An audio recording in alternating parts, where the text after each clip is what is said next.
ప్రకాశం జిల్లా కురిచేడు మండలం బోధనంపాడు గ్రామంలో వేంచేసియున్న శ్రీవీరాంజనేయ స్వామి తిరునాళ్ల మహోత్సవము ఈ నెల 17 సోమవారం జరుగనుంది. బోధనంపాడు గ్రామములో వెలసియున్న శ్రీవీరాంజనేయ స్వామి శాసనాల ఆధారముగా ముచికుంద మహాముని వారిచే ప్రతిష్ఠింపబడిన పుణ్యక్షేత్రముగా చెప్పుచున్నారు. ఈ తిరునాళ్ల బోధనంపాడు, అలవలపాడు, అబ్బాయిపాలెంకు చెందిన 3 గ్రామాల ప్రజలు ఎంతో ఘనంగా నిర్వహించనున్నారు. స్వామివారికి వరపడిన వారికి స్వామివారి అనుగ్రహము, సంతానము లేనివారికి సంతానం కలుగును. స్వామివారి మండలదీక్ష చేయువారికి భూత, ప్రేత, పిశాచములు బాధలన్నీయు తొలగిపోయి ఆయురారోగ్యైశ్వర్యములు పొందుచున్నారు.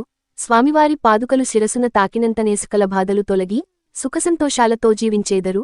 తిరునాళ్ల సందర్భంగా సోమవారం ఉదయం 5 గంటలకు పంచామృత అభిషేకము, 6 గంటలకు వివిధ రకముల పూలతో స్వామివారికి అలంకరణ జరుగును. 7 గంటలకు ఆకుపూజా కార్యక్రమము, మధ్యాహ్నం ప్రజల భాగస్వామ్యంతో భారీ అన్నదానం కమిటీవారు ఏర్పాటు చేశారు. సాయంత్రం 4 గంటలకు స్వామివారి గ్రామోత్సవము జరుగును. రాత్రి 7 గంటల నుండి భజన కార్యక్రమములతో పాటు 3 విద్యుత్ప్రభలను ఏర్పాటు చేసి సాంస్కృతిక కార్యక్రమాలను నిర్వహిస్తున్నట్లు ఆలయ ధర్మకర్త లక్కాకుల చిన్న వెంకటేశ్వర్లు తెలిపారు. శ్రీ క్రోధినామ సంవత్సరం పాల్గొన బహుళ తదియ 17/3/2025 సోమవారం రోజున కురిచేడు మండలం బోధనంపాడు గ్రామంలోనే వేంచేసి ఉన్న శ్రీ వీరాంజనేయ స్వామి వారి యొక్క తిరునాళ్ల మహోత్సవం జరుగుటకు నిర్మించబడింది.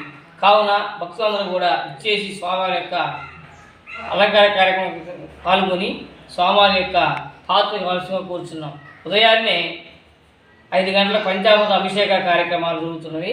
అలాగనే అయిపోయిన తర్వాత అభిషేకం అయిన తర్వాత పూల అలంకారం జరుగుతుంది. స్వామివారికి అలంకారం అయిపోయిన తర్వాత ఆకుపూజ జరుగుతుంది.